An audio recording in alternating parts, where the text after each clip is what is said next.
Cette capsule vidéo est pour vous présenter l'utilisation sécuritaire d'une mandoline asiatique ou mandoline chinoise, de la sortie de son contenant au rangement de celle-ci en passant par l'utilisation. Dans un premier temps, pour sortir la mandoline de son emballage original, nous allons l'ouvrir et puis plutôt que le glisser dans sa main où il y aurait des risques de se blesser avec la lame ou encore avec les peignes, nous allons le glisser directement sur le plan de travail. Nous allons vérifier que tous les éléments sont présents à l'intérieur de celui-ci. Nous avons donc le garde, la mandoline en elle-même, puis les 3 peignes.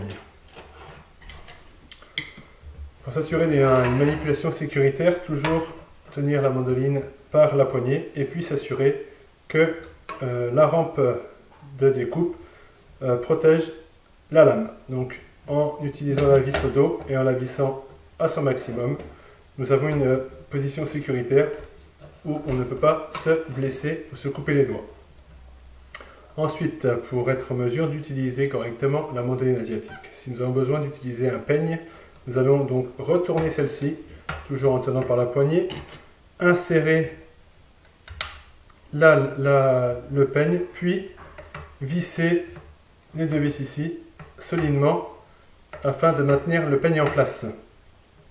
Nous allons vérifier s'il n'y a pas présence de bris, ce qui pourrait être dangereux pour la manipulation ou pour la coupe d'un légume. Une fois cette vérification effectuée, nous allons pouvoir commencer le taillage de nos légumes.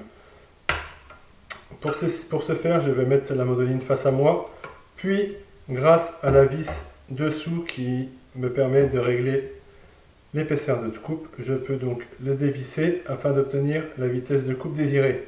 Par la suite, je vais pouvoir y déposer mon légume et utiliser la garde pour couper celui-ci.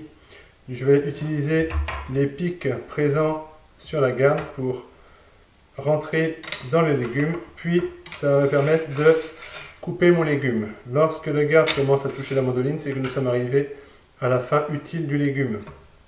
Pour des raisons économiques, beaucoup d'entre vous vont enlever le morceau de légume et vont être tentés de le passer à la main. C'est à ce moment-là que nous pouvons observer de forts risques d'accident.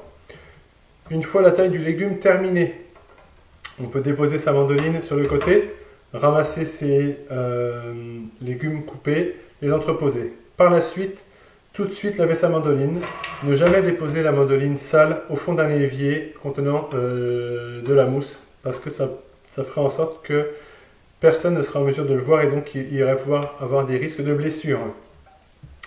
Donc tout de suite après, nous allons donc revisser la vis ici pour protéger tout risque de coupe, que ce soit avec la lame ou avec le peigne. Ensuite, nous allons retourner cette mandoline, nous allons dévisser les 2 vis ici présentes, puis retirer le peigne. Par la suite, nous allons pouvoir la laver.